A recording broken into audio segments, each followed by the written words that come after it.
시청자 여러분 안녕하십니까? 뉴스9 윤정호입니다. 오늘은 24절기의 첫 번째 봄이 온다는 입춘입니다. 날씨는 전혀 그렇지가 않았습니다. 세상 만사가 다 계획대로 되는 건 아니겠습니다만 계절을 거스르는 듯 오히려 독한 추위를 가져왔습니다. 서울의 아침 최저 기온이 영하 13도였는데 이번 주 내내 올겨울 최강 한파가 몰아닥칠 거라고 합니다. 거리의 시민들은 찬기를 몰아내려 옷깃을 여미기 바쁜 하루였는데 서울의 번화가죠. 홍대 거리에 나가 있는 송민성 기자 연결해 날씨 알아보도록 하겠습니다. 자, 송 기자, 보기만 해도 좀 추운 걸 느끼겠는데요. 지금 날씨 상당히 떨어졌습니까? 네, 현재 이곳 홍대거리는 기온이 영하 7.7도까지 떨어지고 강풍도 불면서 차가운 공기가 두꺼운 옷을 뚫고 들어올 정도로 매서운 한기가 느껴지고 있습니다. 이 때문에 평소와 다르게 인적도 비교적 드문 모습입니다. 오후 9시를 기해 서울 동부권에는 올해 첫 한파경보, 서울 나머지 지역엔 한파주의보가 내려졌습니다. 경기와 강원, 충북과 경북 등 전국 대부분 지역에도 한파특보가 발령됐습니다. 내일 기온은 오늘보다 5도에서 10도가량 더 떨어져 최저 영하 18도에 전국 대부분 지역이 낮에도 영하권에 들겠습니다. 내일 아침 서울은 영하 12도, 체감온도는 영하 19도까지 내려갈 것으로 보여 출근길 옷차림 단단히 채비하셔야겠습니다. 강력한 한파와 함께 일부 지역엔 많은 눈도 예보돼 모레까지 제주 산간에 40cm 이상, 충남 서해안과 전북엔 25cm 이상 많은 눈이 내릴 것으로 보입니다. 자연재해급 한파도 우려된다는데 정부도 바쁘게 움직이고 있습니까? 네, 그렇습니다. 최강 한파 기습에 정부와 지자체도 관계기관 회의를 여는 등 대책 마련에 나서고 있습니다. 올 들어 첫 한파 경보가 내려진 서울시는 종합지원 상황실을 가동하고 24시간 비상근무에 돌입합니다. 25개 자치구는 낮 시간에만 문을 열던 한파 쉼터를 24시간 개방해 한파 응급 대피소로 확대 운영합니다. 정부와 지자체들은 무엇보다 독거노인 등 한파 취약계층을 보호하고 동파 사고 등에 대비한다는 방침입니다. 홍대거리에서 TV조선 송민선입니다. 이렇게 추운 날씨는 다음 주까지 계속될 걸로 보입니다. 올겨울이 비교적 춥지 않다고 느끼셨을 텐데 왜 이렇게 기습적으로 추위가 들이닥친 건지 박재훈 기자가 설명합니다. 한강 다리 밑으로 강물이 출렁입니다. 겨울이 막바지에 접어들었지만 그동안 맹추위가 찾아오지 않았기 때문입니다. 보시는 것처럼 한강은 아직 얼지 않은 상태인데 한파가 지속될 경우 이르면 이번 주 결빙 가능성도 나옵니다. 한강은 최저기온 영하 10도 이하, 최고기온도 영하인 날이 닷새 이상 계속될 때 결빙합니다. 대륙고기압과 북극에서 떨어져 나온 전리저기압이 찬 공기를 동시에 몰고 오면서 올겨울 최강 한파가 찾아왔습니다. 중국 북부의 대륙고기압이 현재 한반도로 세력을 넓히는 가운데 그 위에 차가운 전리저기압이 자리 잡으면서 고기압이 빠져나가지 못하도록 막아서고 있습니다. 저기압이 지상에 있는 고기압의 이동을 갖다 막아주는 그런 브로킹 역할을 해주기 때문에 굉장히 긴 기간 동안 추위가 계속 우리나라 쪽으로 내려오게 되는 겁니다. 여기에 강풍까지 가세해 체감온도를 더욱 떨어뜨리고 있습니다. 전국 대부분 지역에서 강한 바람이 불겠고 대부분 해상에서 물결도 매우 높게 일겠으니 기상청은 이번 추위가 주말을 지나 다음 주까지 계속될 걸로 내다봤습니다. 내일부터 이틀간 제주도와 전라권에는 최대 20에서 30cm의 많은 눈도 예보했습니다. TV조선 박재훈입니다. 헌법재판소가 오늘 선고하려던 마은혁 헌법재판관 후보자 관련 권한쟁의 심판 선고를 돌연 연기했습니다. 그리고 변론도 제기하기로 했습니다. 마 후보자를 임명하지 않아 국회의 권한을 침해당했다고 우원식 국회의장이 청구했던 사건을 속전속결로 처리하려다 이례적으로 물러선 겁니다. 어쩌다 이런 일까지 생긴 건지 먼저 류태영 기자가 보도합니다. 최상목 대통령 권한대행이 지난해 12월 말 여야 합의가 필요하다며 마은혁 헌법재판관 후보자 임명을 미루자 우원식 국회의장은 사의 뒤 권한쟁의 심판을 청구했습니다. 헌재는 지난달 변론 기일을 한 번만 연 뒤 재판을 종결했습니다. 선고 기일이 2025년 2월 3일 월요일 오후 2시로 지정되었습니다. 하지만 헌재는 오늘 오전 선고를 연기하고 다음 주 변론을 재개한다고 밝혔습니다. 예정된 선고 시각 2시간 전이었습니다. 헌재는 변론 재개 사유를 밝히진 않았습니다. 헌재는 마 후보자가 임명되지 않아 재판받을 권리를 침해당했다며 한 변호사가 낸 헌법소원 선고도 무기한 연기했습니다. 윤 대통령 측은 입장문을 내고 헌재의 졸속 심리에 첫 제동이 걸렸다며 비정상의 정상화에 얼마나 많은 노력이 소모되는지 절감했다고 밝혔습니다. TV조선 류태영입니다. 헌법재판소의 선고 연기에 최상목 대통령 권한대행 측은 공개 대응을 자제했습니다. 반면 국민의힘은 절차적 흠결을 인정했다고 주장했고 민주당은 헌재를 흔들지 말라고 요구했습니다. 조성호 기자의 보도입니다. 최상목 권한대행 측은 헌법재판소 선고가 나오면 법무부와 법제처를 비롯한 소관부처와 논의하겠다는 입장에 변화가 없다고 했습니다. 다만 정부 관계자는 헌재가 과거 판례 등을 검토한 뒤 뭔가 잘못된 걸 파악한 것 같다고 했습니다. 구체적 설명을 하진 않았지만 청구 과정의 절차적 하자 논란을 언급한 걸로 해석됩니다. 국민의힘은 헌재 스스로 절차적 흠결을 자인한 것이라고 비판했습니다. 어떻게 이렇게 서투르고 졸속적일 수가 있겠습니까? 헌재 행태에 대해서 그 자체로 저희는 매우 유감스럽고 안타깝게 생각합니다. 주진우 법률자문위원장은 헌재의 다수 재판관이 소수 의견을 피력한 재판관에게 만장일치 결론을 설득하기 위해 늦춘 것 아니냐는 의혹을 제기했습니다. 만장일치를 유도하려는 거라는 저는 강한 의심이 듭니다. 다시 변론을 제기하고 또 뭘 한다라고 하는 것은 시간을 버는 행위거든요.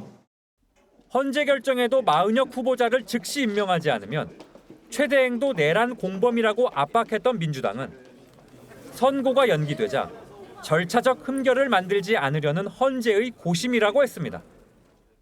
오직 헌법재판소를 흔드는데 온 힘을 쏟아붓는 국민의힘의 모습은 파렴치의 극치입니다. 국민의힘을 향해선 또다시 헌재를 흔들려고 한다면 국민이 용서하지 않을 것이라고 했습니다. TV조선 조성호입니다.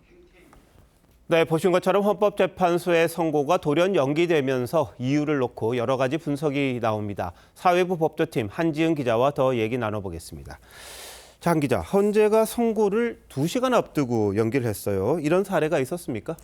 네, 2시간 전에 연기한 사례는 없습니다. 다만 선고를 앞두고 변론을 재개한 사례가 있긴 한데요.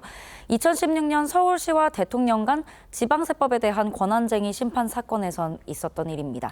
네, 그런데 그동안 이 헌법재판소가 지금 8인 체제잖아요. 한 명을 더 보강해서 9인 체제를 완성하려고 좀 서두른다, 이런 지적이 있었는데 그게 사실입니까? 네, 맞습니다. 달력을 보면서 설명을 좀 드리겠습니다.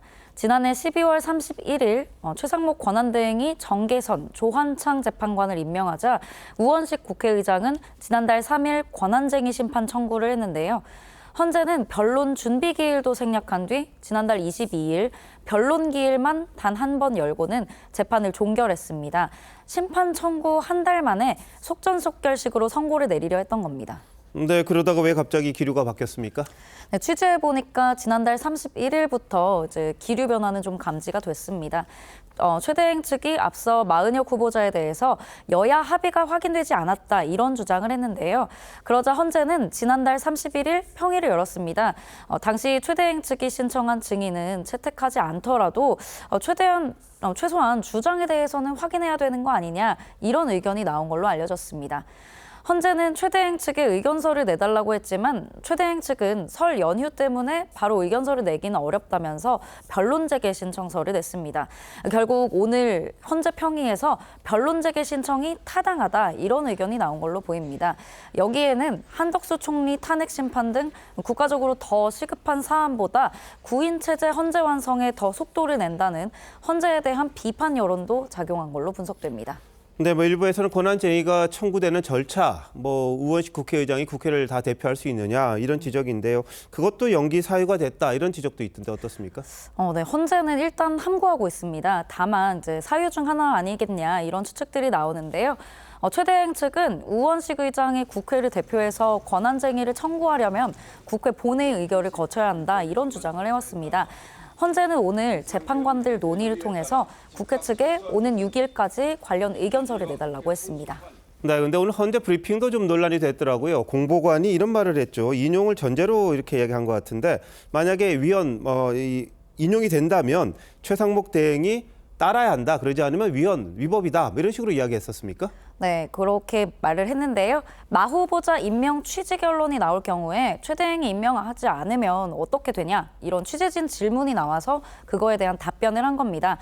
천 공보관은 만약 결정 취지를 따르지 않으면 헌법과 법률을 위반하는 것이라고 말했습니다. 그러자 국민의힘 주진 의원은 헌재 공보관이 왜 결론을 예단하냐며 민주당 겁박에 헌법재판소가 힘을 실어준 결과가 됐다 이렇게 비판했습니다. 이에 대해 천 공보관은 예단한 게 아니라 헌재의 공식 입장을 전한 거다 이렇게 말했습니다. 네, 알겠습니다. 헌재가 계속해서 논란이군요. 한 기자 잘 들었습니다. 내란 우두머리 혐의로 구속 기소된 윤석열 대통령의 첫 형사재판이 20일 시작합니다. 검찰이 현직 대통령에 대해 작성한 첫 공소장도 공개가 됐는데요. 모두 101쪽에 이르는 공소장에는 윤 대통령이 지난해 3월 말부터 비상계엄을 언급한 걸로 적시됐습니다. 검찰은 비상계엄을 군과 경찰을 동원한 폭동이라고 규정했습니다. 조윤정 기자입니다. 검찰은 윤석열 대통령이 비상계엄을 처음 언급한 시점을 22대 총선 전인 지난해 3월 말에서 4월 초라고 공소장에 적었습니다. 삼청동 안가에서 당시 국방장관, 경호처장 등과 식사하며 비상대권을 통해 헤쳐나가는 것밖엔 방법이 없다.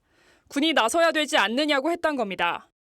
파렴치한 종북 반국가 세력들을 일거에 척결하고 자유 헌정 질서를 지키기 위해 비상계엄을 선포합니다.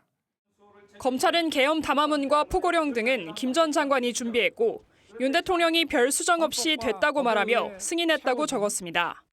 병력 동원을 어떻게 할 수 있냐고 묻자 김 전 장관이 군 간부 위주로 1,000명 미만이라고 답했고 윤 대통령이 그 정도 국회와 선관위에 투입하면 되겠네라고 말했다고 했습니다. 검찰은 이번 비상계엄을 다수의 군인과 경찰을 동원해 국헌을 문란하게 할 목적으로 폭동을 모의 준비한 거라고 규정했습니다.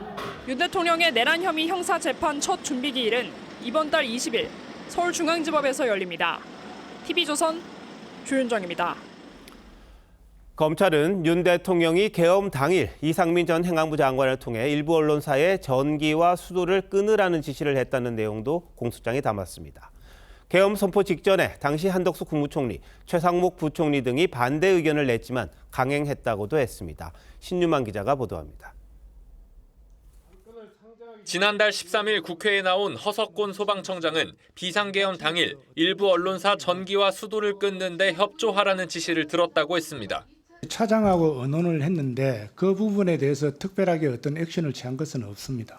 검찰은 윤 대통령이 계엄 당시 일부 언론사 단전 단수를 지시했다고 공소장에 적시했습니다. 이상민 당시 행안부 장관이 밤 11시 34분 경찰청장, 밤 11시 37분 소방청장에게 차례로 전화해 관련 지시를 전달한 것으로 보고 있습니다. 단전 단수 조치 지시한 바 있죠? 증언하지 않겠습니다. 검찰은 계엄 선포 직후 윤 대통령이 이 전 장관에게 신문사 2곳, 방송사 2곳, 여론조사기관 1곳을 지목한 문건도 보여줬다고 주장했습니다. 비상계엄 선포 전 국무회의의 위법성에 대해서도 공소장에 적시했습니다. 한덕수 총리와 최상목 경제부총리, 조태열 외교부 장관 등이 경제가 어려워지고 대외 신인도 하락이 우려된다며 계엄 선포를 만류했지만 윤 대통령은 종북 좌파들을 이대로 놔두면 나라가 거덜난다며 강행 의사를 밝혔다는 겁니다. 검찰은 국무위원 11명이 모이게 된 뒤엔 일방적 통보만 있을 뿐 실질적 논의가 전혀 이뤄지지 않았다고 밝혔습니다. TV조선 신유만입니다. 국민의힘 비대위원장과 원내대표, 이른바 투톱이 서울구치소를 찾아 윤석열 대통령을 접견했습니다. 윤 대통령은 계엄을 계기로 야당 독재의 실체를 국민들이 알게 돼 다행이라며 당의 단합을 촉구했다고 합니다. 그런데 개인적 차원에서 만났다는 지도부를 걱정스럽게 바라보는 일부 시선도 있습니다. 이채림 기자입니다. 국민의힘 권영세 비대위원장과 권성동 원내대표, 나경원 의원은 윤석열 대통령과의 30분 접견에서 국회 상황과 헌재의 편향성 우려에 대한 얘기를 나눈 걸로 전해졌습니다. 특히 윤 대통령은 계엄 선포로 민주당의 의회 독재 행태를 국민들이 알게 돼 다행이라고 말했는데 이 과정에서 민주당을 독일 나치에 빗대기도 한 걸로 알려졌습니다. 탄핵부터 시작해서 특검 여러 가지로 도저히 이게 일을 할 수가 없었다. 윤 대통령은 또 당이 하나가 돼 2030 청년과 국민들에게 희망을 만들어줄 수 있도록 당의 역할을 주문하기도 했습니다. 당 지도부가 윤 대통령의 옥중정치 스피커 역할을 한다는 비판에 국민의힘은 인간적 도리에 따른 개인 차원의 접견이라고 설명했습니다. 하지만 당 지도부 일원인 김재섭 조직부총장은 인간적 도리를 왜 이런 방식으로 이제서야 하시느냐며 무책임하고 비겁하다고 지적했습니다. 이제 두 분이 다 가시면 공식적으로 가는 것처럼 인상이 비춰질 수 있으니까 거기에 대해서는 좀 우려가 있습니다. 여당 의원들의 접견 신청도 잇따르는 가운데 일찌감치 외연 확장에 나선 민주당과 대비되는 행보에 중도층의 이탈로 우려질 수 있다는 우려가 나옵니다. TV조선 이채리입니다.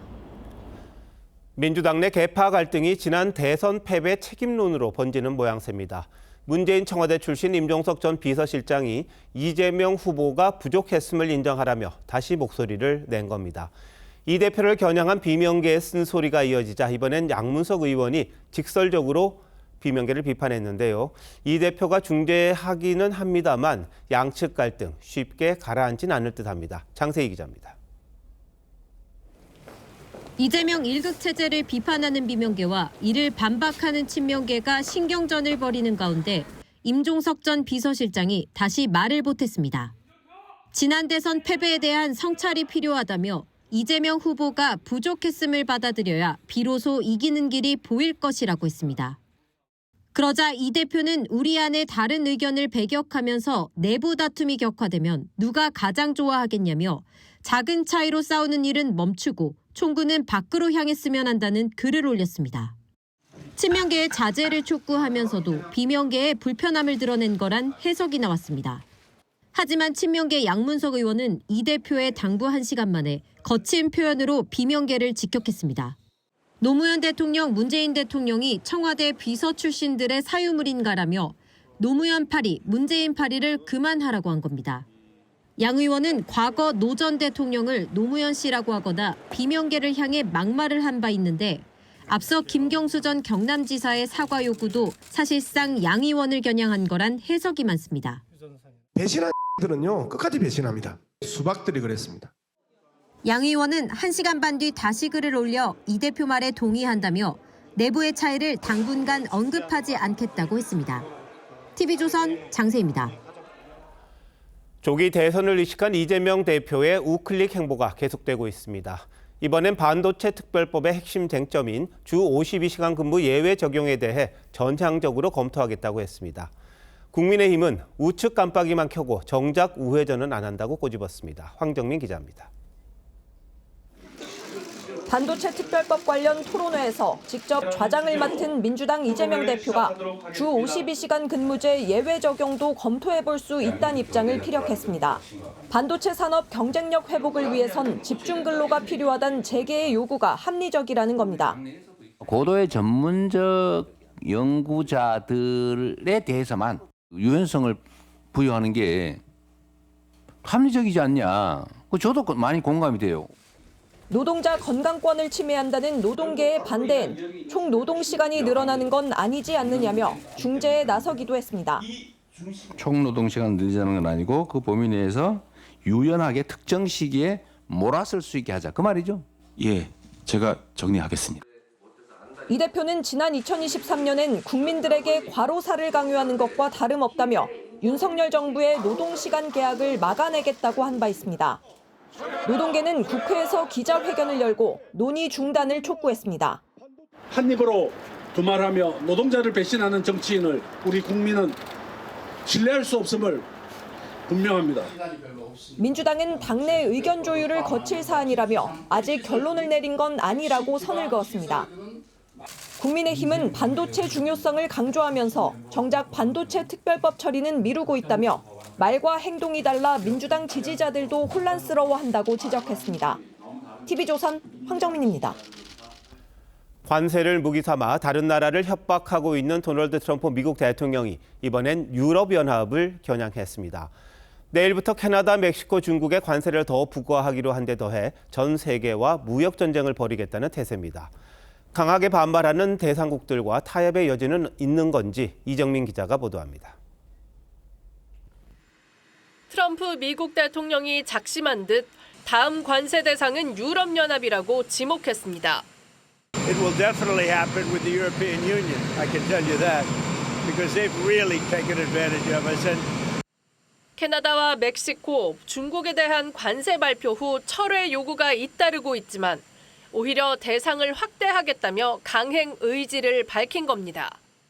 We may have short term some little pain and people understand that, but long term the United States has been ripped off by virtually every country in the world. 대상국들은 일제히 반발했습니다. EU 집행위원회는 불공정하고 자의적인 관세 부과에 단호히 대응할 것이라고 맞섰습니다. 캐나다는 꿀과 토마토, 위스키, 냉장고 등 4일부터 관세를 부과할 미국산 품목을 공개하고 중국에 이어 WTO에 제소하겠다는 방침도 밝혔습니다. 미국 국가에 야유하고 미국산 불매운동을 벌이는 등 동맹 관계인 미국에 대한 실망감도 확산하고 있습니다. From the beaches of Normandy to the mountains of the Korean Peninsula, from the fields of Flanders to the streets of Kandahar, we have fought and died alongside you. 멕시코 대통령도 대미 보복 조치 발표를 위한 기자회견을 예고한 상태입니다. 다만 캐나다, 멕시코 정상 모두 트럼프 대통령과 곧 통화할 예정이어서 막판 협상 여지는 남아있다는 분석이 나옵니다. TV조선 이정민입니다. 트럼프발 관세 전쟁의 공포는 우리 금융시장을 얼어붙게 했습니다. 중국 AI 딥시크에 이어 관세 충격까지 겹치면서 코스피와 코스닥 모두 폭락했고 안정됐던 원달러 환율도 급등했습니다. 최수용 기자가 금융시장 상황 정리했습니다. 한국거래소 증시 상황판이 하락을 나타내는 파란색으로 물들었습니다. 코스피는 2,500선이 무너졌고 코스닥은 3% 넘게 폭락했습니다. 관세 전쟁 공포가 증시를 짓누르면서 외국인 투자자들은 오늘 하루만 1조 원 가까이 팔아치웠습니다. 미국의 우방인 우리나라에게도 트럼프 대통령이 관세를 부과할 수 있다는 그런 불안감 때문에 특히 높은 관세가 적용되는 캐나다와 멕시코에 생산기지를 둔 국내 기업은 직격탄을 맞았습니다. 캐나다에 합작 공장이 있는 포스코 퓨처엠이 9% 넘게 빠졌고 멕시코를 수출기지로 삼고 있는 기아차와 HL 만도, LG전자 등도 주가가 추락했습니다. 안정세를 되찾던 환율도 다시 1,470원대까지 튀어 올랐습니다. 고율의 관세가 결국은 미국 소비자에게 전가돼 물가 상승 압력을 증가시키고 이렇게 되면 미 연준이 금리를 좀처럼 내리지 못해 달러 강세가 지속될 거란 관측 때문입니다. 트럼프발 불확실성이 커지면서 비트코인은 10만 달러가 붕괴된 반면 안전자산인 금값은 3% 넘게 뛰면서 사상 최고치를 경신했습니다. 전문가들은 트럼프가 우리의 주력 수출 품목인 반도체와 철강, 자동차에 고관세를 매기겠다며 엄포를 놓고 있어 당분간 우리 금융시장은 변동성이 커질 거라고 전망했습니다. TV조선 최수영입니다. 우려했던 대로 트럼프발 관세 전쟁이 정말로 시작됐습니다. 우방국도 가리지 않고 관세를 더 매기기 시작했는데 우리나라는 어떻게 될지 김주영 기자와 따져보겠습니다. 김 기자, 트럼프 정부가 한국에도 관세를 더 부과할 가능성이 있는 겁니까? 네, 우리는 미국과의 무역에서 8번째로 높은 흑자를 기록하는 국가인 만큼 관세 전쟁을 비껴가기는 어려울 것으로 보입니다. 한국은 이번에 관세 25% 대상이 된 캐나다보다도 대미 무역 흑자가 큰 나라인데요. 이 때문에 대미 흑자에서 가장 많은 부분을 차지하는 자동차 등 우리 주요 수출 품목에 대한 조치가 이뤄질 가능성이 크다는 분석입니다. 한국은 단순히 이제 무역 수지 흑자가 많고 자동차 분야 수출이 많기 때문에 그냥 무역 수지 흑자가 많은 불공정 무역 국가 그렇게 할 가능성이 없죠. 그런데 트럼프 일기 때도 이 관세 때문에 우리 산업이 상당히 고생을 많이 했잖아요. 트럼프 대통령은 2018년 전 세계 철강에 관세 25%를 부과했는데 우리는 대신 수출량을 조절하는 쿼터제를 선택했습니다. 이 때문에 일부 기업들이 미국 공장 설립을 검토했고요. 세탁기 같은 경우 20에서 50%의 관세가 부과됐는데 결국 삼성전자와 LG전자 모두 미국 내 공장을 세우고 세탁기를 생산하고 있습니다. 트럼프 정부는 오늘 낸 설명 자료에서 한국 기업들을 관세 정책 성공 사례로 언급했는데요. 현대차, 현대제철, 삼성전자와 LG전자 등이 미국의 생산 시설을 만들었거나 이전을 고려하고 있다는 걸 강조하고 나섰습니다. 먼저 멕시코와 캐나다에 관세를 부과했는데 이게 우리나라 기업들에도 영향을 미치고 있죠? 네, 이미 캐나다와 멕시코에는 상대적으로 미국보다 싼 인건비와 무관세 혜택을 노리고 우리 기업들이 많이 진출해 있는데요. 반도체, 가전, 완성차 업체 등 주력 수출업체들이 생산 공장을 운영하는 상황에서 25%의 관세를 맞게 되면서 충격은 불가피한 상황입니다. 다만 완성차의 경우 오히려 GM이 멕시코에서 88만 대를 생산하는 등 미국과 일본 경쟁 업체들의 피해가 더 클 전망인데요. 우리 기업엔 상대적으로 기회가 될 수도 있다는 분석이 나오고 있습니다. EU를 상대로도 선전포고를 했는데 그렇다면 전 세계를 상대로 관세 전쟁을 하겠다는 거잖아요. 우리 기업들에게는 어떤 영향이 미쳐지는 겁니까? 만약 트럼프 정부가 우리나라와 중국 등 주요국에 10%의 보편적 관세를 부과한다고 하면 자동차에서만 28억 6천만 달러가 줄어드는 등 대미 수출액의 10.2%가 줄어든다는 추정 결과가 나왔습니다. 미국이 공언한 대로 중국의 관세를 더 올리면 제3국을 노리는 중국 제품과의 경쟁도 더 치열해질 전망인데요. 이 때문에 반도체, 조선업 등을 앞세워서 미국과 현명한 협상을 하면서 동시에 아세안이나 EU 등 수출 시장을 다변화하는 방향을 고심해야 된다는 지적이 나옵니다. 미국 이외에 아세안이나 중동이나 아프리카나 EU나 중남미나 이렇게 새로운 시장에 대한 수출 시장을 좀 다변화해야 하는 게 첫 번째입니다. 네, 계엄 사태 이후에 우리나라가 상당히 안 좋은 상황인데 여기에 통상 외교까지 참 난관을 만났군요. 적절한 대책을 정치권이나 우리 정부 빨리 마련해야겠습니다. 김 기자 잘 들었습니다.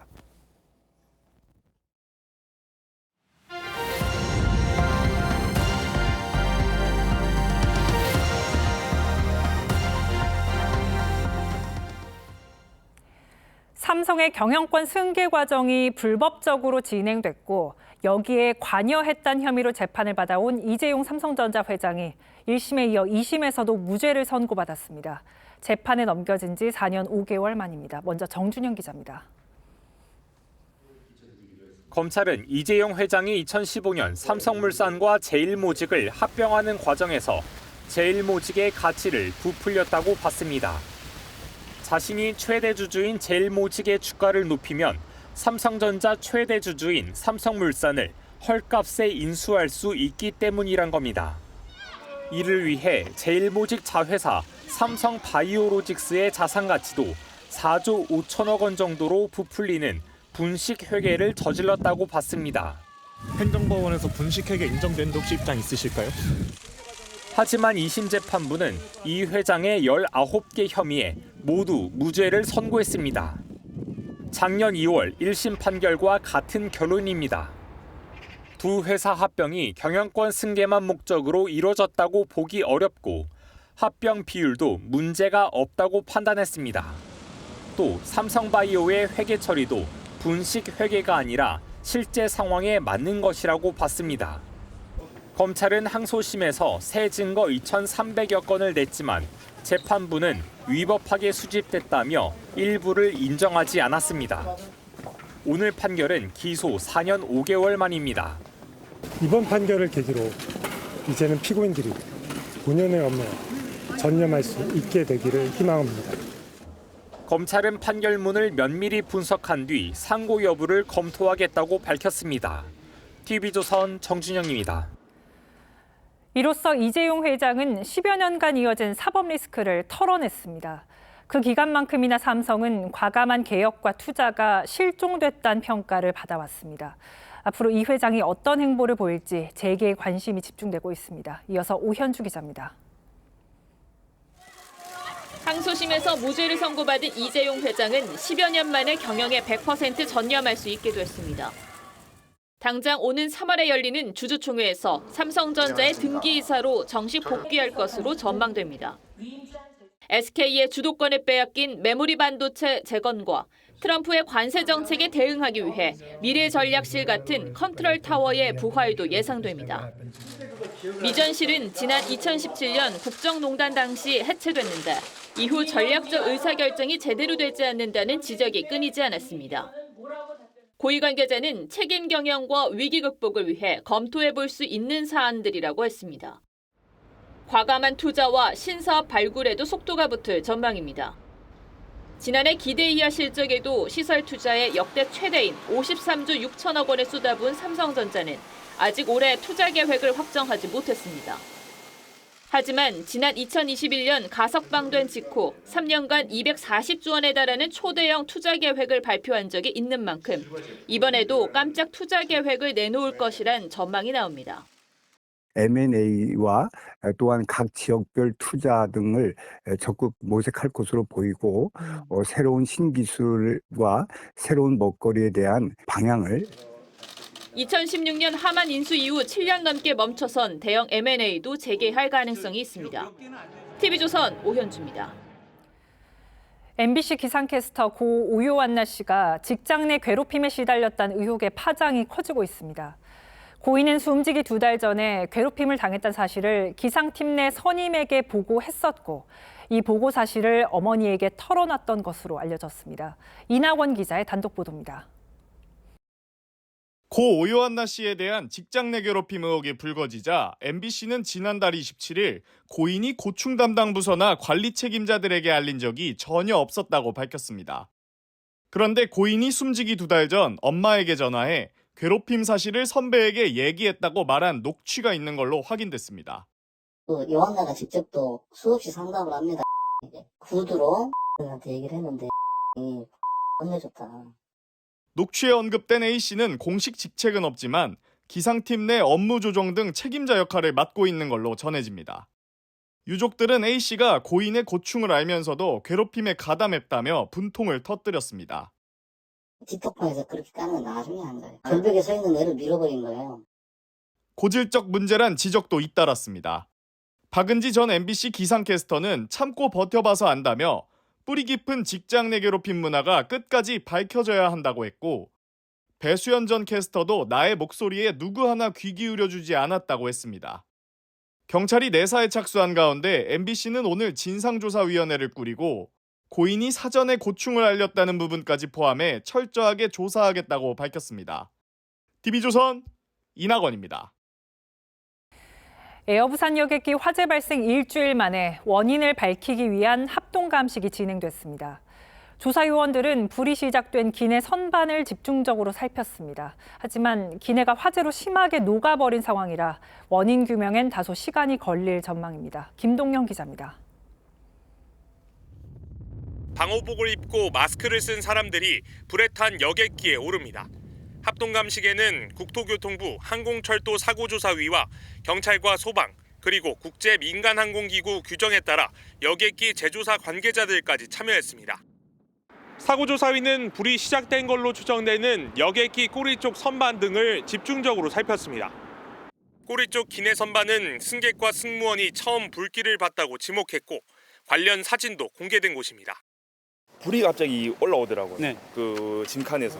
불이 올라오고 나서부터 연기가 안에 엄청나게 났습니다.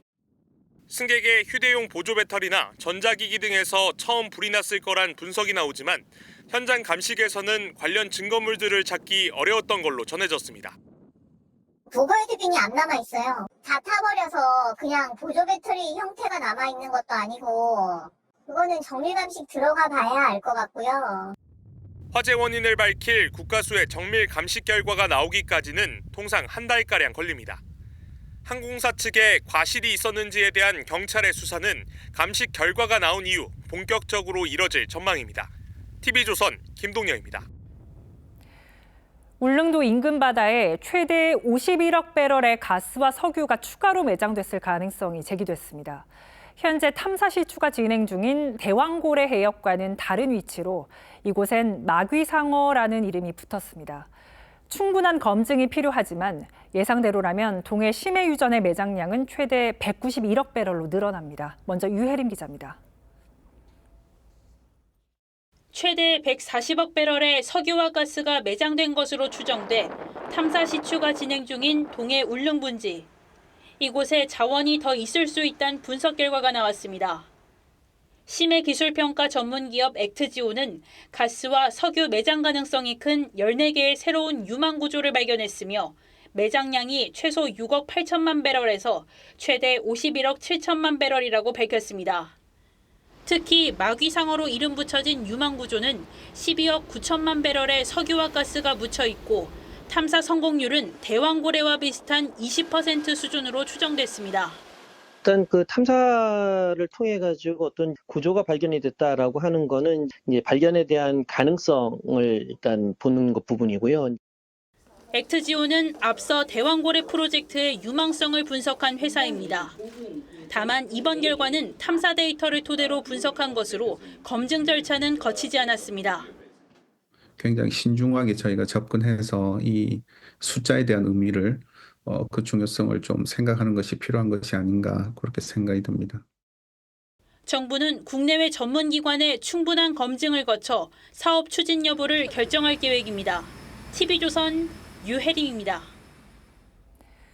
보셨듯 추가 매장 가능성까지 나왔지만 지난해 말 시작된 대왕고래 시추 작업을 제대로 마무리할 수 있을지도 장담할 수 없는 상황입니다. 야당이 시추 예산을 거의 대부분 삭감했기 때문인데 추경을 통한 예산 복원도 불투명합니다. 이어서 박상현 기자입니다. 지난해 말 대왕고래 해역에서 첫 시추에 나선 한국석유공사. 2달 작업 끝에 이르면 이번 주 시료를 채취합니다.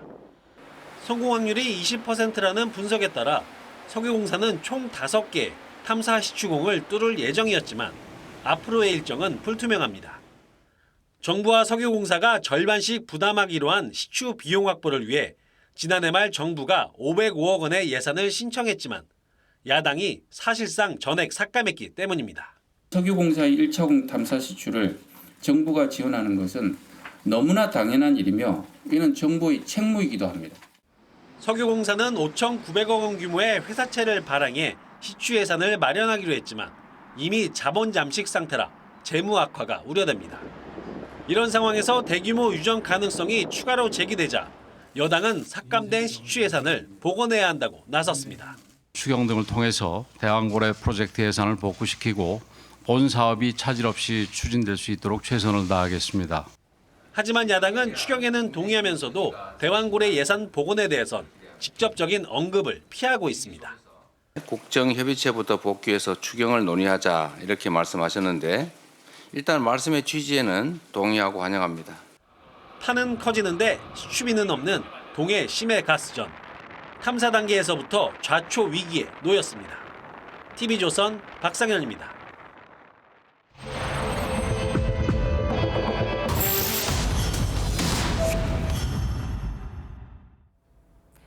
캠핑 인구가 700만 명까지 늘어나면서 지자체들이 앞다퉈 캠핑장 조성에 뛰어들었습니다.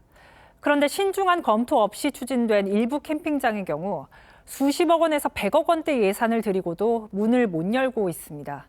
막대한 세금만 낭비했다는 비판을 피하기 어려워 보입니다. 왜 이런 상황이 벌어졌는지 소비자 탐사대 차순우 기자가 취재했습니다. 전북 김제시가 120억 원을 들여 조성한 오토 캠핑장입니다.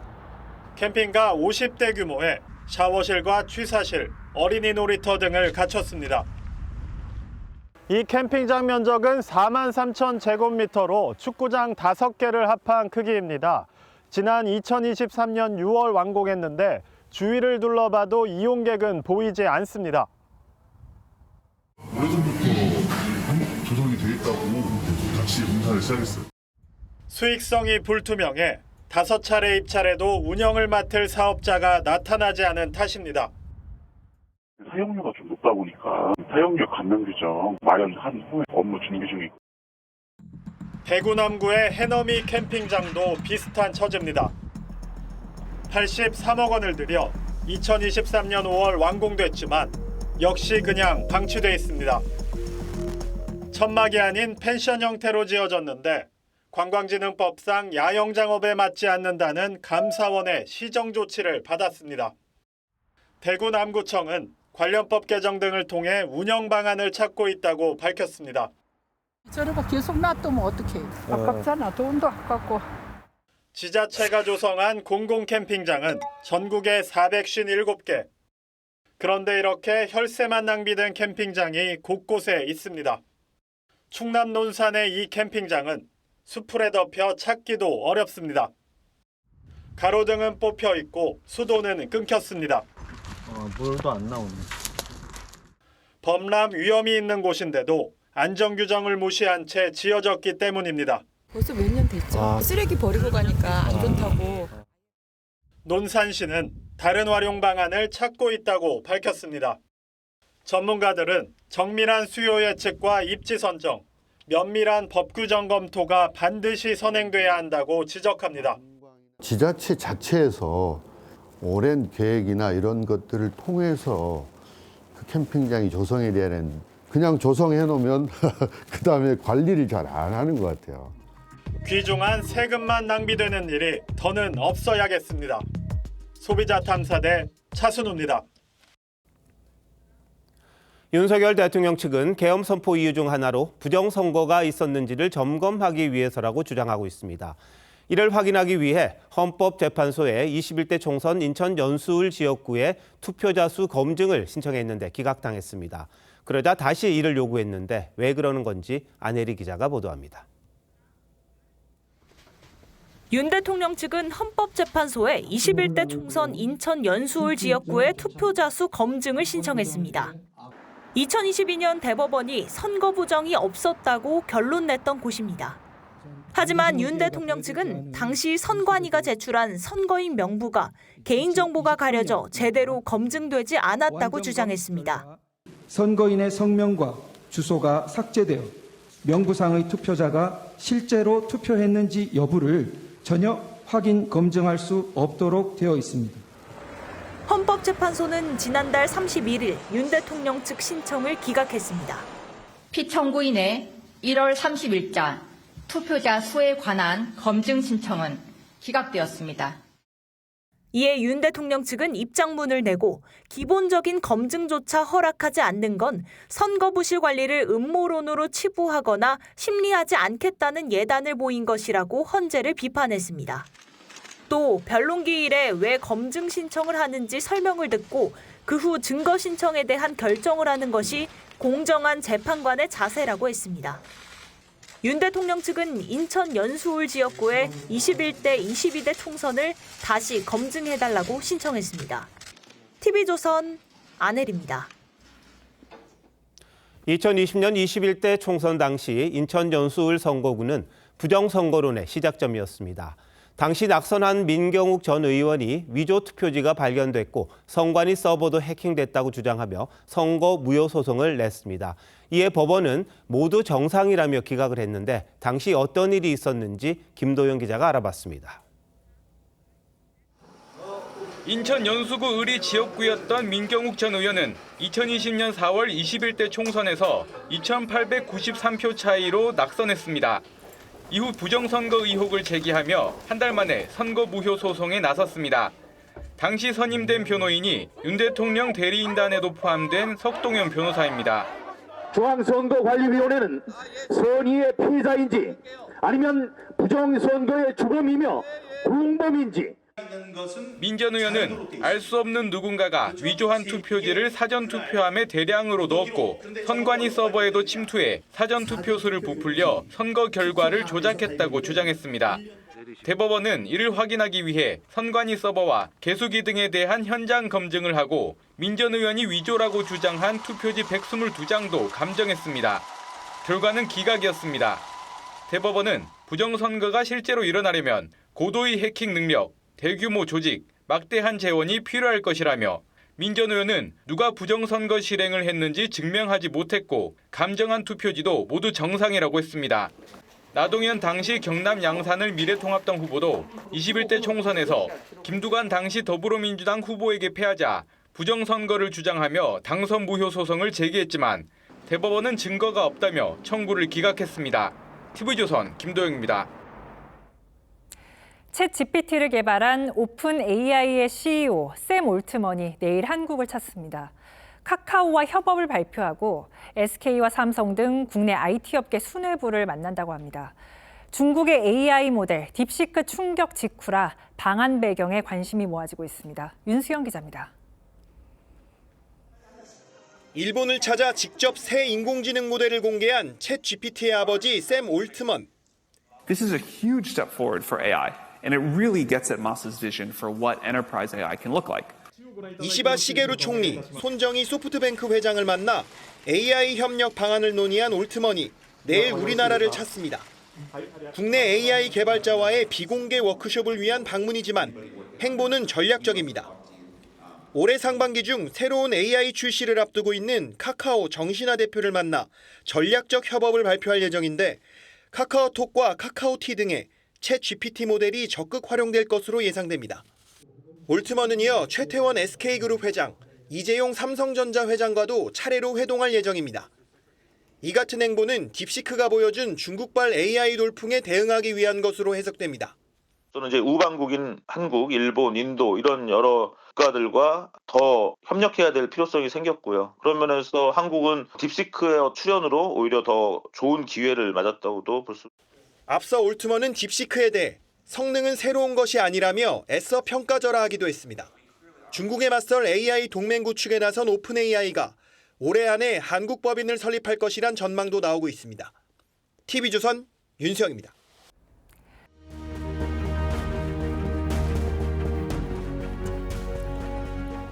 넙치가 문어를 노립니다. 그러자 문어는 다리를 붙여 둥글고 길게 몸을 늘리더니 넙치 색깔로 변신합니다. 넙치처럼 바닥에 바짝 붙어 헤엄치니 넙치가 자기 종족으로 알아봅니다. 위협이 사라지면 본 모습으로 돌아옵니다.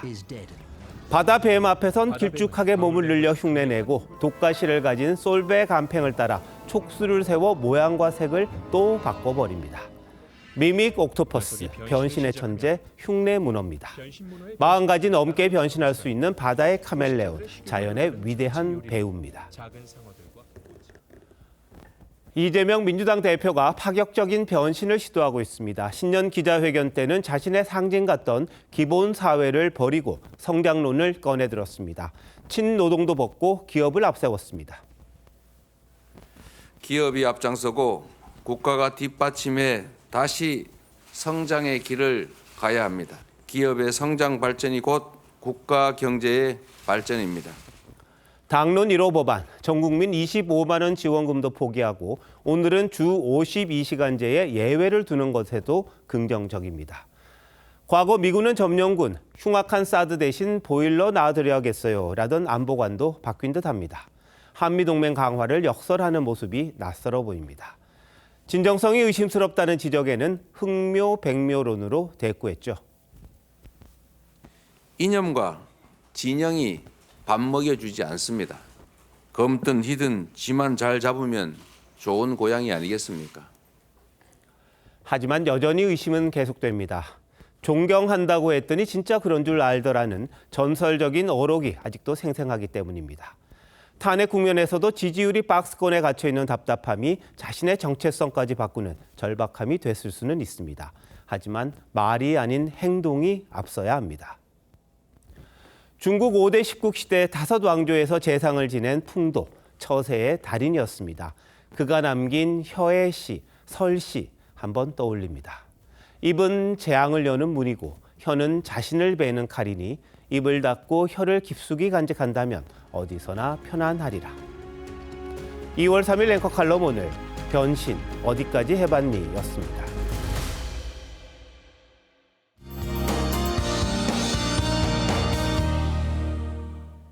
내일은 무엇보다 방안에 신경 써주셔야겠습니다. 서울 동북권에는 올해 첫 한파 경보가 내려졌고요. 전국 대부분 지역에 한파특보가 발효 중입니다. 해안을 중심으로 온 강풍특보가 더해진 가운데 전국적으로 찬바람이 불며 체감온도를 끌어내리겠는데요. 내일 서울의 아침 기온 영하 12도, 체감온도는 영하 19도에 달하겠고요. 대관령은 체감추위가 영하 30도 가까이 곤두박질하겠습니다. 낮에도 서울이 영하 6도 보이며 종일 춥겠습니다. 모레까지 제주 산지에는 최대 40cm 이상, 전북에 최대 30cm 이상, 충남 서해안에도 최대 15cm 이상의 폭설이 예상되고요. 밤사이 강한 눈이 집중되며 대설특보가 확대 강화될 수 있겠습니다. 해상에는 풍랑특보가 내려져 있고 내일 물결이 최고 5m까지 매우 거세게 일겠습니다. 주 후반 전국에 눈비가 내리겠고 한 주 내내 한파가 기승을 부리겠습니다. 날씨였습니다. 2월 3일 월요일 뉴스나인 마칩니다. 시청해주신 여러분 고맙습니다.